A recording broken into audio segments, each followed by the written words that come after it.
નમસ્કાર વિદ્યાર્થી મિત્રો, જય સ્વામિનારાયણ. આપણે ધોરણ 12 આર્ટ્સ વિષય તત્વજ્ઞાન એની વિશે ભણવાનું છે. એમાં આપણે પાઠ છે નવો જ શરૂ કરેલો હતો. પાઠ છે 5, બરાબર.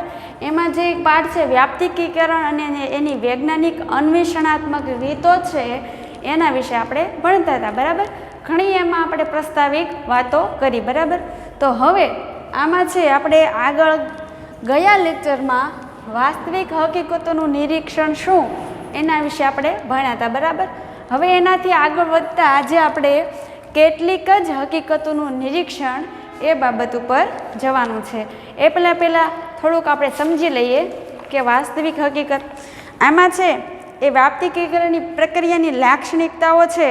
એની અંદર આપણને જે મિલે જે આપેલા છે એ 3 મુદ્દાઓ આપણે કવર કરવાના છે. એમાં પહેલો મુદ્દો આપણે ભણી ચૂક્યા, વાસ્તવિક હકીકતોનું નિરીક્ષણ, અને હવે પછી છે કેટલીક હકીકતોનું નિરીક્ષણ, બરાબર. તો સમજીએ આની અંદર. તો કે આપણને આની અંદર એમ કીધું છે કે જ્યારે વાસ્તવિક હકીકત હોય, આ વ્યાપ્તિકીકરણનું વિધાન ત્યારે આપણે તારવશું તો કે વાસ્તવિક હકીકત આપણી સામે રૂબરૂ હોય ત્યારે. હવે વ્યાપ્તિકીકરણની પ્રક્રિયામાં આપણે કેટલીક હકીકતોના નિરીક્ષણ પરથી સર્વ હકીકતોનું લક્ષ્ય અનુમાન તારવીએ છીએ. આમાં કેવી પ્રક્રિયા છે તો કે આની અંદર કેટલીક જે હકીકતો છે એ હકીકતોના નિરીક્ષણ પરથી કેટલીક, એટલે અહીંયા આપણે એ વસ્તુ તમારે પકડી લેવાની કે આમાં કેટલીક કહે છે એટલે સર્વ કહે છે, બરાબર. એટલે કે કેટલીક હકીકતોના નિરીક્ષણ પરથી સર્વ હકીકતોને લગતું અનુમાન. હવે અહીંયા ભેદ ઊભો થશો કઈ પ્રકારનો, અહીંયા કેટલાક કીધું અને અહીંયા સર્વ કીધું. જવાનું છે કઈ તરફ? કેટલાક પરથી સર્વ તરફ. તો એ હકીકતોનું લગતું અનુમાન, બરાબર. એટલે એના આધારે જે અનુમાન થાય છે એ હકીકતોને લગતું અનુમાન કરીએ છીએ આપણે.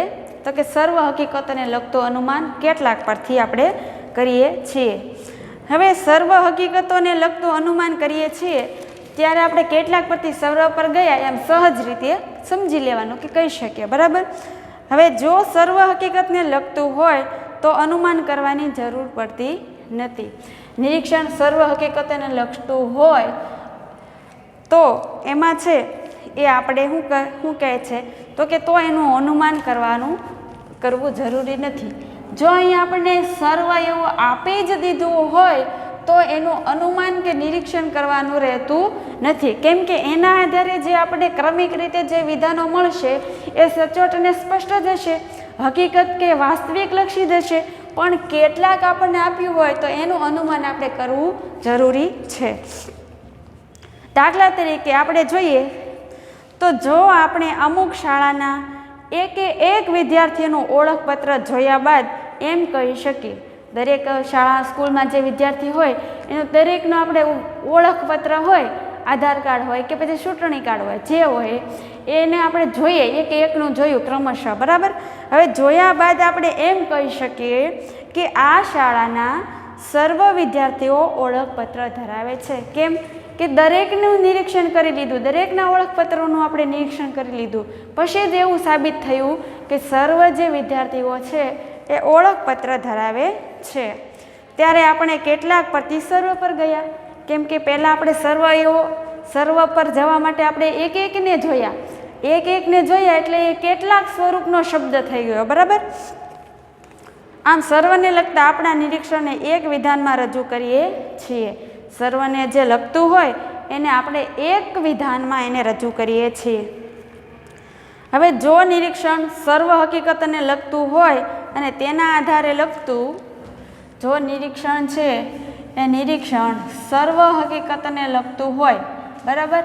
આપણે સમજીએ આ એક નિરીક્ષણ છે, આ સર્વ હકીકતોને લગતું હોય અને તેના આધારે, હવે આ હકીકત તો આપણે હોવાની જ, પણ તેના આધારે સર્વને લગતું સામાન્ય કે સર્વદેશી વિધાન તારવીએ તો તે દલીલનું ફલિત વિધાન એ આધાર વિધાનમાં સમાયેલું ગણાય છે. કઈ રીતે?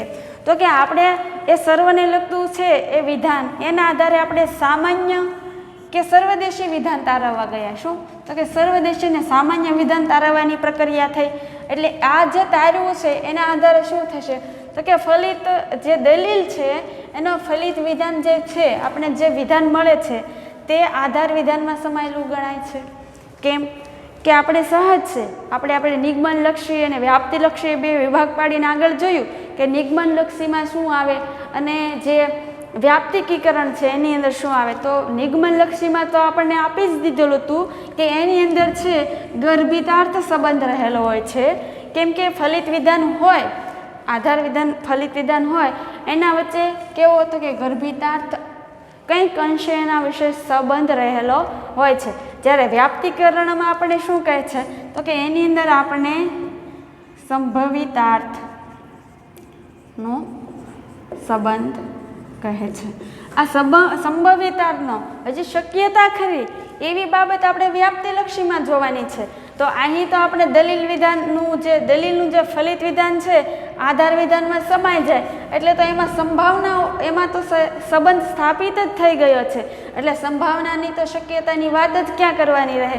એટલે એ કેવું થઈ જશે તો કે ફલિત વિધાન આધાર વિધાનમાં સમાયેલું ગણાય છે. બરાબર. જે નિગમનલક્ષી અનુમાનની લાક્ષણિકતાઓ ધરાવે છે આથી એ વ્યાપ્તિલક્ષી નથી. કેમ કે આખું લક્ષણ છે એ એનું નિગમનલક્ષિતાનું હોવાથી એ વ્યાપ્તિ નથી. હવે વ્યાપ્તિ વિધાનમાં કેટલાક પરથી સર્વ પર જવાની બૌદ્ધિક સાહસનું જરૂરી છે. બરાબર. વ્યાપ્તિમાં આપણે કેટલાક પરથી સર્વ પર જવાનું બૌદ્ધિક સાહસ એટલે સહજ રીતે આને આપણે તાર્કિક કે તર્કશીલ એવું કહીશું જે બૌદ્ધિક સાહસ છે. માત્ર કેટલીક જ હકીકતોનું નિરીક્ષણ થયેલું હોવું જોઈએ. શેનું તો કે માત્ર કેટલીક જ સર્વની નહીં. બરાબર. એટલે આપણને આમાં માત્ર કેટલીક હકીકતોનું જ અવલોકન થયેલું હોવું જોઈએ. એ છે વ્યાપ્તિકીકરણની પ્રક્રિયા. બરાબર. વ્યાપ્તિ વિધાનમાં કેટલાક પરથી સર્વ પર ગયા અને કેટલીક જ હકીકતોનું નિરીક્ષણ થયેલું હોવું જોઈએ.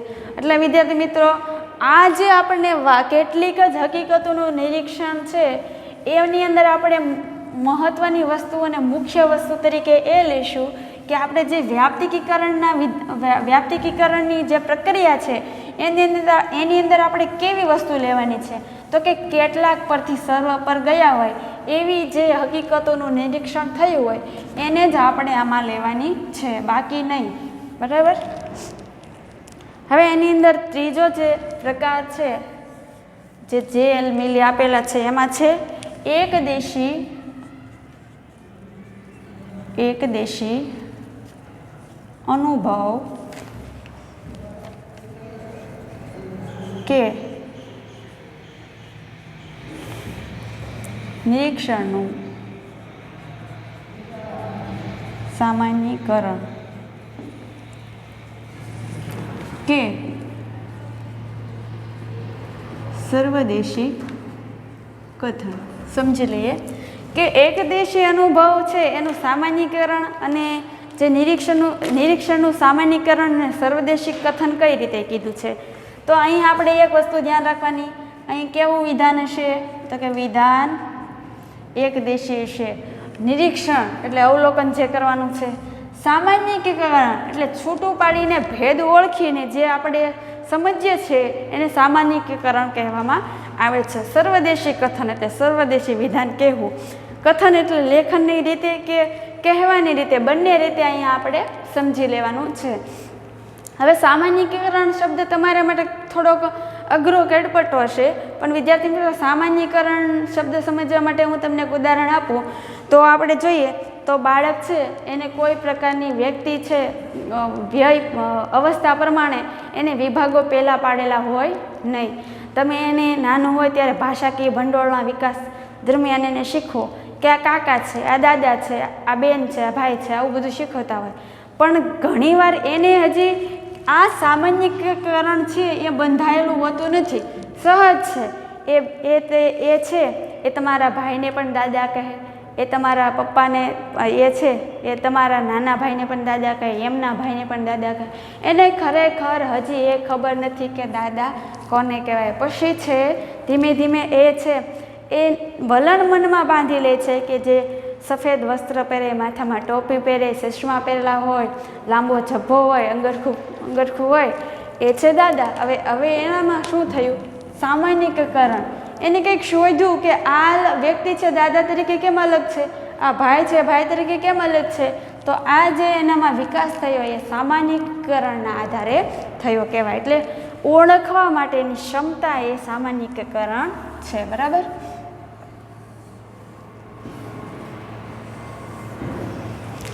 હવે એની અંદર આપણને કહે છે કે વ્યાપ્તિકીકરણની પ્રક્રિયામાં એકદેશી અનુભવ કે નિરીક્ષણના આધારે સર્વદેશી વિધાન તારવીએ છીએ. તો આપણે આના આધારે શેના પર? તો કે આમાં છે આપણે એકદેશી અનુભવ છે એના આધારે છે આપણે નિરીક્ષણના આધારે સર્વદેશી વિધાન તારવીએ છીએ. કેવું વિધાન? સર્વદેશી વિધાન, એકદેશી અનુભવના નિરીક્ષણના આધારે. બરાબર.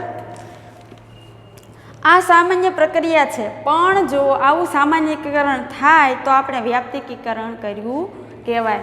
આ સામાન્ય પ્રક્રિયા છે, પણ જો આવું જ પ્રકારનું જે છે એ આવી પ્રક્રિયા પ્રમાણે જો આપણે સામાન્યીકરણ થાય તો જ એને વ્યાપ્તિકીકરણ કર્યું કહેવાય નહીં. વ્યાપ્તિકીકરણ કર્યું ગણાય નહીં. શું કીધું? કે આ સામાન્ય પ્રક્રિયા છે, પણ જો આવું સામાન્યીકરણ થાય તો વ્યાપ્તિકીકરણ કર્યું ગણાય નહીં. વિધાન યાદ રાખજો. દાખલા તરીકે જો આપણે કહીએ, શું કહીએ? તો કે કલાપી, ઉમાશંકર જોશી, સ્નેહ રશ્મિ અને સુંદરમ આ બધા કવિ છે એ લાગણીશીલ છે. શું? તો કે આ બધા કવિ છે એ લાગણીશીલ છે. તો વ્યાપ્તિ વિધાનની રચના ગણાય નહીં. કેમ? કે એમાં એક એક જે કવિ છે એનો ઉલ્લેખ કરીને વ્યક્તિગત કહેવામાં આવ્યું નથી. આ તો ફક્ત મર્યાદિત અનુભવ જ છે કે નિરીક્ષણનું કથન માત્ર છે. હવે આપણને આ બધા જે લેખકોના નામ આપ્યા એ એમ કહી દીધું કે ખાલી એ બધાના નામ ન આપ્યા હોય અને આપણને એમ કહી દે કે સર્વ કવિ લાગણીશીલ છે, તો એ છે એ નિરીક્ષણ માત્ર કથન પૂરતું જ છે, એ માત્ર અનુભવ પૂરતું જ છે. બરાબર. અર્થાત એકદેશી હકીકતોના નિરીક્ષણના આધારે આપણે એકદેશી વિધાન તારવીએ છીએ. શું? તો કે એકદેશી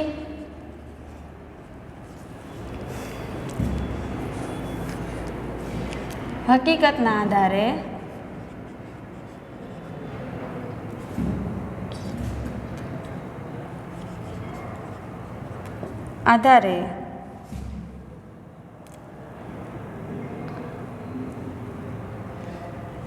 આપણે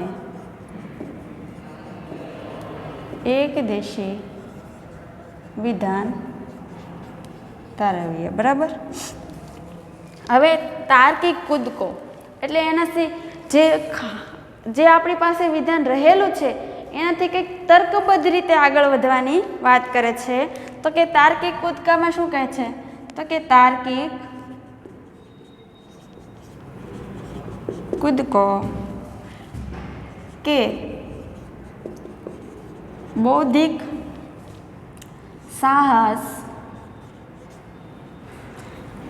એ વ્યાપ્તિકીકરણની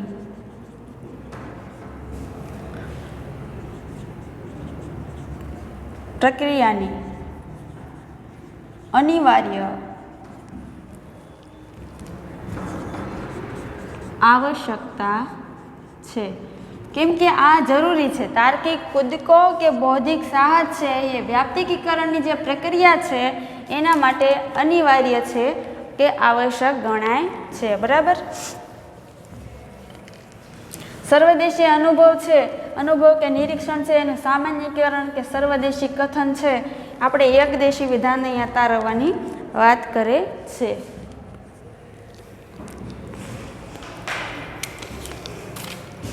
હવે એટલે કે અમુક કવિઓ નિરીક્ષણનો આધારે એમ કહીએ કે સર્વ કવિ લાગણીશીલ છે તો જ આપણે વ્યાપ્તિ વિધાન રજૂ કર્યું કહેવાય. કેમ કે આપણે સર્વ ઉપર તો આવ્યા નથી. બરાબર. તો સર્વ કવિ લાગણીશીલ છે તો જ આપણે વ્યાપ્તિ વિધાન રજૂ થયું કહેવાય. અર્થાત એકદેશી હકીકતોના મર્યાદિત નિરીક્ષણના આધારે સર્વદેશી નિયમની રજૂઆત અથવા તો એકદેશી અનુભવનું સામાન્યકરણ એ વ્યાપ્તિકરણની પ્રક્રિયાની મૂળભૂત લાક્ષણિકતા છે. શું કીધું? તો કે એકદેશી હકીકતો છે એ હકીકતોના મર્યાદિત નિરીક્ષણ, આ એકદેશી છે એ હકીકતોનું મર્યાદિત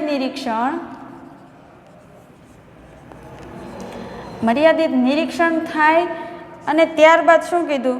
તો કે સર્વદેશી નિયમની રજૂઆત. જો મર્યાદિત નિરીક્ષણ થાય એકદેશી અનુમાનનું ને સર્વદેશી નિયમ જો આવરી લેવામાં આવે તો જ છે આ વ્યાપ્તિકીકરણની પ્રક્રિયા છે એની અંદર સામાન્યકરણ જે થાય છે એ વ્યાપ્તિકરણની પ્રક્રિયાના મૂળભૂત લાક્ષણિકતાઓ છે. બરાબર. હવે વ્યાપ્તિકીકરણની પ્રક્રિયા છે એ આપણા માટે એકદેશી અનુભવ કે નિરીક્ષણના સામાન્યકરણ કે સર્વદેશી કથનના આધારે સ્પષ્ટ થતી હોય છે.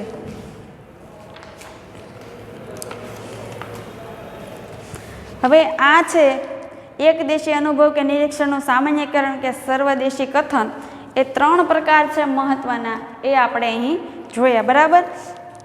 મનોયત્ન 5.1 એની અંદર આપણને જે પ્રશ્નો આપ્યા છે એની તૈયારી કરવાની રહેશે, જે આને અંતર્ગત હશે. બરાબર.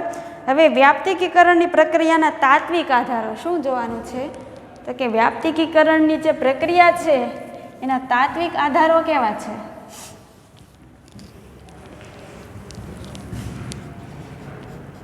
વ્યાપ્તિકીકરણની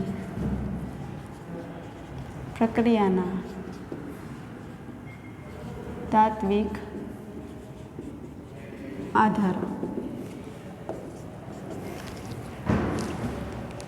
તો જોઈએ, વ્યાપ્તિ વિધાનની રચના કે વ્યાપ્તિકીકરણની પ્રક્રિયા વખતે આપણે કેટલીક વિશિષ્ટ હકીકતોના નિરીક્ષણ પરથી લગતા સામાન્ય વિધાન તરફ જવાનું બૌદ્ધિક સાહસ કરીએ છીએ. વિશિષ્ટ હકીકતોના નિરીક્ષણ પરથી જે વિશિષ્ટ નિરીક્ષણ છે, વિશિષ્ટ નિરીક્ષણની હકીકતો પરથી શેના પર જવાનું છે? તો કે એના પરથી સામાન્ય વિધાન તરફ જવાનું છે. સામાન્ય વિધાન. આ સામાન્ય વિધાન તરફ જવાનું બૌદ્ધિક સાહસ કરીએ છીએ. વ્યાપ્તિકીકરણની પ્રક્રિયાના 2 બૌદ્ધિક કે તાત્વિક આધારો છે. એમાં પહેલો છે કાર્ય કારણ નિયમ અને બીજો છે પ્રકૃતિની એકરૂપતા. બરાબર. હવે આની અંદર આપણે કાર્યકારણના નિયમ વિશે જોઈએ તો દરેક બનાવનું કોઈને કોઈ કારણ હોય છે. શું કીધું? કે આની અંદર દરેક બનાવ કારણભૂત હોય છે. જે કોઈ ઘટના બને છે, જે કોઈ સ્થિતિનું સર્જન થાય છે એની પાછળ કોઈને કોઈ બાબત છે એ કારણરૂપ રીતે છુપાયેલી હોય છે. ત્યારે કાર્યકારણનો સંબંધ થાય છે. કારણ વિના કશું જ બનતું નથી. તમે જે અત્યારે પ્રવૃત્તિ ગમે તે કરતા હોય એની પાછળ કંઈક ને કંઈક કારણભૂત બાબત હોય છે, બાકી તમે એ પ્રવૃત્તિ કરતા ન હો. આવું જે તમે જે કાંઈ બી કરો છો કે અન્ય કોઈ બી કાંઈ કરે છે એની પાછળ કોઈને કોઈ કારણ રહેલું હોય છે. દાખલા તરીકે ન્યૂટને ઝાડ પરથી ફળ નીચે પડતો જોયું અને તેના કારણે એને વિચારણાનો આરંભ કર્યો. કોઈ માણસ મૃત્યુ પામે તો લોકો તેનું કારણ પૂછે. કોઈ વિદ્યાર્થી નાપાસ થાય તો શિક્ષક તેનું કારણ પૂછશે. દરેક બનાવના કારણ વિશે પૂછવામાં એમ માની લેવું જોઈએ કે જગતમાં કોઈ પણ ઘટના કારણ વગર બનતી નથી. કુદરતમાં બનતી કોઈ પણ ઘટના વગર કારણ થતી નથી. એટલે કોઈ પણ ઘટના બને એની પાછળ કોઈને કોઈ કારણ છુપાયેલું હોય છે. તેને ઉચિત કે યોગ્ય કારણને લીધે જ બને છે. આમ માનવામાં આવે તો કુદરતી ઘટનાઓ વચ્ચે કાર્યકારણનો સંબંધ શોધવાનું કાર્ય શક્ય બને છે. વિજ્ઞાનમાં કુદરતી જે ઘટનાઓ વચ્ચે કાર્યકારણનો સંબંધની શોધ થાય છે આનો અર્થ એ છે કે બનાવને કારણ છે એ નિયમને વિજ્ઞાનમાં તાત્વિક આધાર તરીકે સ્વીકારવામાં આવે છે. એટલે કહેવાનો તાત્પર્ય એટલું છે કે કોઈ બી ઘટના હોય એ કુદરતી હોય કે માનવ સર્જિત હોય તેની પાછળ કોઈને કોઈ કારણ સંબંધિત રહેલું હોય છે. બરાબર. હવે એનો જે બીજો પ્રકાર છે પ્રકૃતિની એકરૂપતા, એ પ્રકૃતિની એકરૂપતા છે એ કાર્યકારણથી કઈ રીતે અલગ છે એના વિશે થોડું જોઈએ. તો કેટલીક વાર નિરીક્ષણ પરથી સર્વદેશી વિધાન તારવતી વખતે આપણે સ્વીકારીને ચાલીએ છીએ. શું? તો કે જે નિરીક્ષણ છે એના આધારે આપણે જે સર્વદેશી વિધાન તારવીએ છીએ, સર્વદેશી વિધાન, તો આ વિધાન તારવતી વખતે આપણે એ સ્વીકારી લઈએ છીએ કે પ્રકૃતિ એક સરખા સંયોગમાં એક સરખી રીતે વર્તે છે. દાખલા તરીકે આજે બરફને સ્પર્શીએ તો ઠંડી લાગશે. પ્રકૃતિની એકરૂપતાનો નિયમ જણાવે છે કે આ કેવળ આજના માટે નહીં પરંતુ હંમેશા માટે તે સાચું જ છે. અર્થાત પ્રકૃતિ એક સરખા સંયોગોમાં એક સરખું વર્તે છે. પ્રકૃતિ એકરૂપતાના આ નિયમને સ્વીકારીએ તો જ કેટલીક હકીકતોના નિરીક્ષણના આધારે તેને લગતા જે સર્વદેશી નિયમો રજૂ કરીએ છીએ તે એકરૂપતાના નિયમને સ્વીકારે છે. આમ જો પ્રકૃતિના એકરૂપતાનો નિયમ સ્વીકારીએ તો જ કહી શકાય કે બરફ હંમેશા ઠંડો લાગે છે. કેમ કે એક પ્રકૃતિલક્ષી જે નિયમ છે એને આપણે પહેલાં અર્થઘટિત કરી લીધો, પહેલાં સમજી લીધો. હવે જોઈએ તો ગરમ વસ્તુ હોય તો કે ગરમ છે, એમ ગરમ એ વસ્તુ આપણામાં ક્યારે પેદા એવો વિચાર ક્યારે આવે?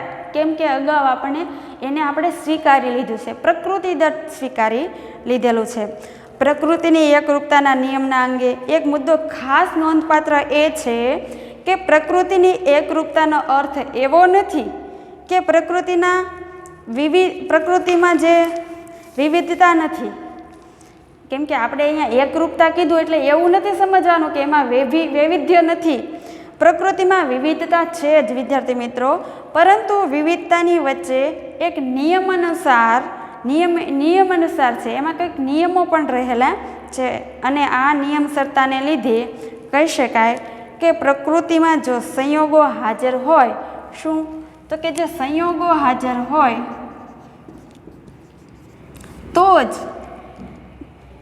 તો પ્રકૃતિમાં હંમેશા સરખું પરિણામ આવે છે.